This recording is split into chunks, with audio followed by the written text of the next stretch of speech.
Vamos falar daquela outra pauta, daquele outro assunto bastante importante que eu já tinha te trazido, que está na nossa capa do Metrópolis.com, é pesquisa de intenção de voto. Tem a pesquisa divulgada nessa quarta-feira pelo Instituto Meio Ideia, lá na capa do Metrópolis, e agora a gente vai ler os principais números juntos aqui. Às vésperas do começo do período eleitoral, o levantamento mostra poucos sinais de mudança. O presidente Lula segue à frente do senador Flávio Bolsonaro em um eventual segundo turno e mantém a vantagem aberta desde que o caso Dark Horse veio à tona, como a gente pode ver aqui, né? Inclusive nesse gráfico a gente consegue ver os momentos em que ocorreram algumas mudanças importantes. Pronto, o pessoal já ampliou para a gente conseguir ver juntos aqui direitinho. Primeiro que o número de agora é 45, Lula, contra 40 de Flávio Bolsonaro, branco e nulo 10,5 e não sabe 4,5. Juntando, portanto, a gente tem aí um número bastante grande de não sabe, vai até a urna apertar ali, vai anular o seu voto.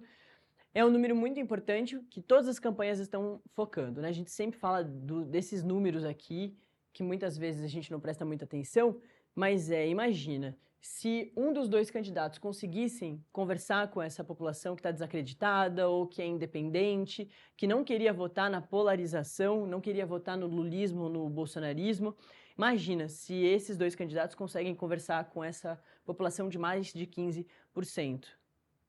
Conseguiria resolver de forma simples as eleições.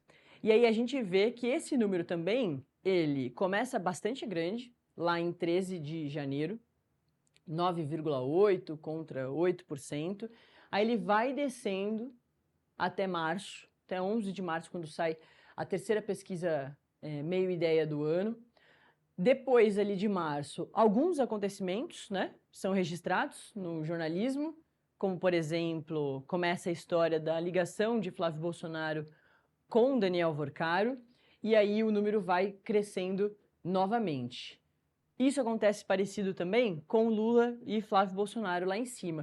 O presidente Lula, lá em janeiro, tem 46,2% dos votos, ele consegue virar o ano bem, com toda a forma como reagiu em relação ao tarifaço, defendendo a soberania nacional. Isso tem um apelo bem grande com o eleitorado brasileiro, com o brasileiro.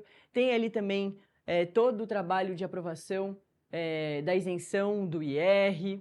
Depois, ao longo do comecinho do ano, vai surgindo Desenrola 2.0, o fim da taxa das blusinhas, e a situação do presidente Lula vai melhorando, ou se mantendo constante num patamar mais distante do Flávio Bolsonaro, que vai se distanciando por causa da questão dele com o Daniel Vorcaro e, ultimamente, com o Tarif Flávio, né? Ele volta dos Estados Unidos com as novas tarifas sendo colocadas ali, sugeridas pelo governo americano, até que a gente chega nesse patamar agora de 45, 40.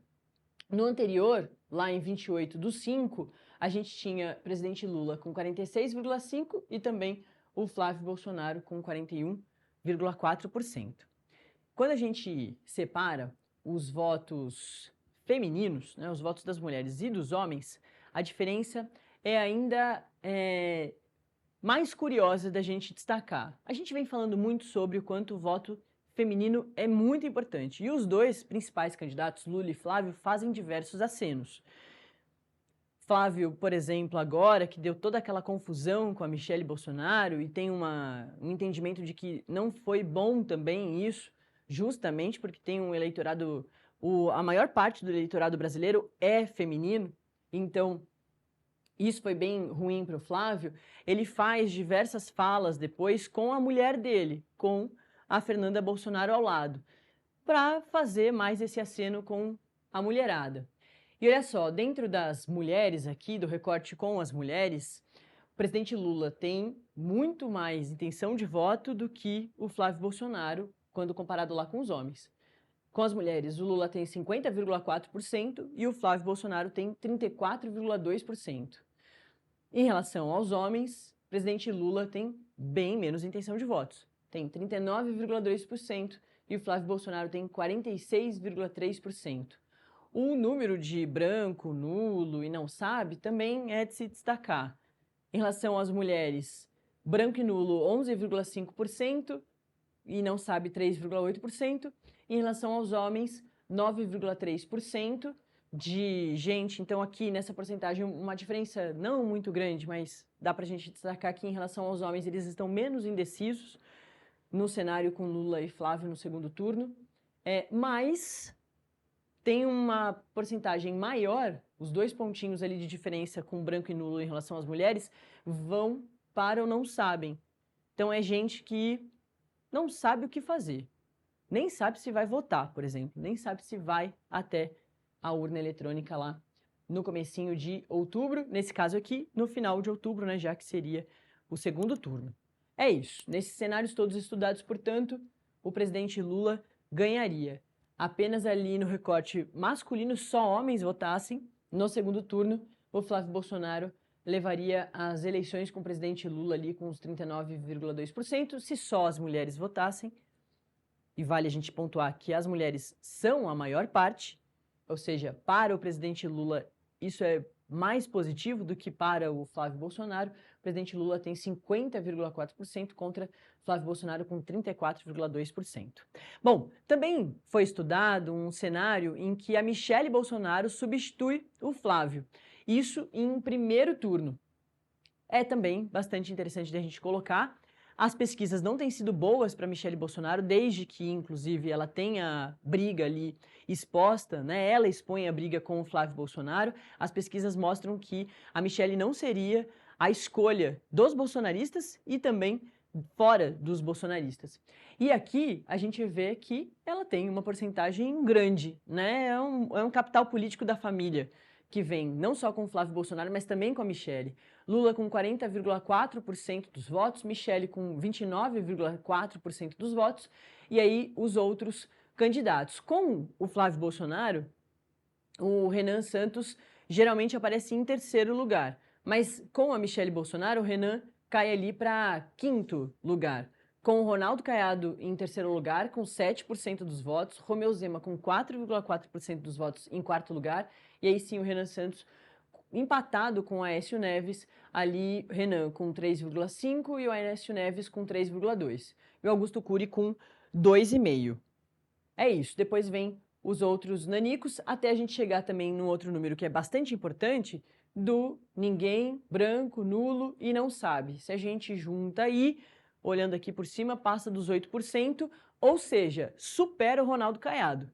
Por isso que a gente vem falando o quanto é importante pontuar os indecisos, quem vai até a urna para anular o voto. Imagina, é um número maior que o do terceiro colocado. O terceiro colocado aqui está com 7%, é o Ronaldo Caiado, ex-governador de Goiás.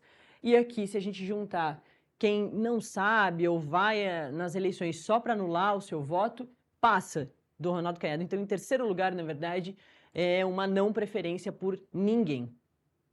Tem mais um cenário bastante importante, que é do segundo turno com a Michelle Bolsonaro. Num cenário bastante hipotético, as pesquisas servem para isso e, inclusive, são utilizadas pelos pré-candidatos para entender, né, os cenários todos.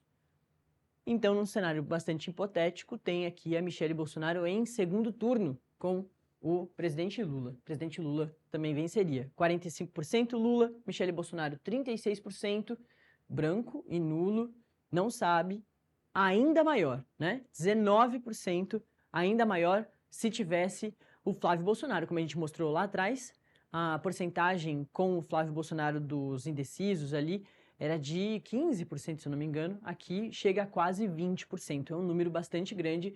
Mais uma vez, interessa aqui o exercício de se um desses dois candidatos conseguissem conversar com essa massa, né, com essa gente toda que está indecisa, que não sabem quem votar, ficaria muito mais tranquilo. Nesse caso aqui, o presidente Lula tem 9 pontos percentuais de diferença, então ele está tranquilo, é uma situação bem mais tranquila do que com o Flávio Bolsonaro. Mas mesmo assim, 20% de branco nulo não sabe, é bastante coisa, né? É isso. Aqui em Metrópolis.com, a gente também tem alguns outros recortes importantes que é sobre a rejeição do presidente Lula. O Lula é o mais rejeitado, seguido por Flávio e Michele, o que vai reforçando a polarização das eleições de 2026. A Daniela Santos traz esse recorte aqui no nosso site. Segundo o levantamento, 46,4% disseram que não votariam em Lula de jeito nenhum, enquanto 43,4% afirmam o mesmo sobre o Flávio e também 28% sobre a Michele, aqui foto dos três. Então vamos aqui reforçar os números que a Daniela Santos reforça para a gente aqui, ó. Lula, 46,4%, Flávio, 43,4%, Michele Bolsonaro, 28%. Esse é um número bom para a Michele. É o primeiro que aparece bom das pesquisas todas que surgem depois da briga dela com o Flávio Bolsonaro. Aqui fica muito claro o quanto ela é menos rejeitada, bem menos rejeitada que o seu enteado, que o filho 01 aí, ungido pelo marido dela, pelo Jair Bolsonaro, como o herdeiro político dele agora em 2026. E na continuidade aí dele, até ele escolher uma outra pessoa, já que ele está inelegível até 2060. Depois vem o Aécio Neves, com quase 20%, e aí vem todos os outros, o Cabo Daciolo, Romeu Zema, Ronaldo Caiado, o Renan Santos. Esse é um dado muito bom para o Renan Santos também, em que de todos esses nomes, o Renan Santos, em muitas pesquisas, aparece em terceiro lugar no primeiro turno. E ele é, desses nomes principais, que mais aparecem nas pesquisas, o menos rejeitado. Tem 10%, 10,1% de rejeição. Esse recorte da Meio Ideia é bastante interessante para a Michele Bolsonaro e para o Renan Santos. Para Lula e Flávio, não mais. Em relação a Lula, ele é o candidato mais conhecido, ele é o presidente, ele está no terceiro governo dele, então quanto mais conhecido, mais rejeição. Isso é uma clareza para todos os institutos de pesquisa, todos os especialistas que a gente conversa dizem a mesma coisa. Quanto mais você é popular, mais as pessoas vão te odiar ou vão te amar. É um ônus e bônus disso tudo. E isso acontece também com o Flávio Bolsonaro. Então, se a gente for pensar também por esse caminho, para o Flávio tem uma situação positiva, que é da popularidade. As pessoas estão conhecendo ele cada vez mais. E isso, claro, preocupa também a campanha do presidente Lula. Para a gente girar aqui com o nosso especialista, para comentar isso também, vou só trazer mais um pontinho importante da Meio Ideia, que é da desaprovação do governo, né, do trabalho do presidente Lula. A Meio Ideia mostra que 48,5% desaprovam o trabalho de Lula, 46,5% aprovam. Mais uma vez, o que a gente estava falando aqui, o presidente Lula é quem tem a máquina pública nas mãos, é o presidente atual. Esse destaque também é sempre esperado. Embora ele já tenha saído de governo com uma aprovação bastante impressionante. Então é isso, hein? Para 46,5% aprovação, para 48,5% desaprovação e para 4,9% não sabem. E o último dado que eu vou trazer aqui é, na pesquisa anterior, que é sempre muito importante da gente entender o movimento, né, se caiu ou se subiu, divulgada lá em maio, a última pesquisa, o percentual dos que aprovavam o trabalho do presidente era de 46,6% contra 51,4% de desaprovação. Ou seja, ele conseguiu diminuir a desaprovação. Isso é sempre importante. Em relação à avaliação do governo, a taxa daqueles que consideram ótimo ou bom é de 32,5%, enquanto 41% avaliam como ruim ou péssimo. E aqui tem todos os recortes. Ótimo, 13,5%, bom, 19%, regular, 24,5%, e aí vem ruim 10%, péssimo 31%, que é maior do que se a gente juntar ali, né, fica próximo do bom e ótimo juntos, e não sabem 2%. 1.500 pessoas foram ouvidas, com 16 anos ou mais, entre os dias 3 e 6 de julho. A margem de erro é de 2,5 pontos percentuais, para mais ou para menos, e o nível de confiança na pesquisa é de 95%. É isso, está feito o registro, estão feitos todos os registros bastante importantes aí sobre a Meia Ideia. Pesquisa de intenção de voto é sempre um assunto que interessa muito aqui a nossa audiência, que